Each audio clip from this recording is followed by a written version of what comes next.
घासन तहसील के झंडो नेपाल बॉर्डर से सटे गांव बनवीरपुर में मोहाना नदी ने दिखाया अपना प्रकोप। किसानों की फसलों को किया जलमग्न। गांव के अंदर घुसा पानी, सड़कों पर जल स्तर बढ़ा जिससे आवागमन बाधित हुआ। बनवीरपुर गांव को बाढ़ के पानी ने चारों तरफ से घेरा। चारों तरफ से बढ़ रहा पानी गांव में मचा रहा है हाहाकार।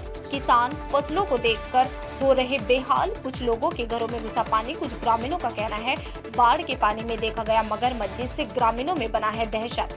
कई प्रकार के सांप पानी में बहकर घुस रहे हैं। बाढ़ के पानी से किसानों की सैकड़ों एकड़ फसल बर्बाद हो गई है।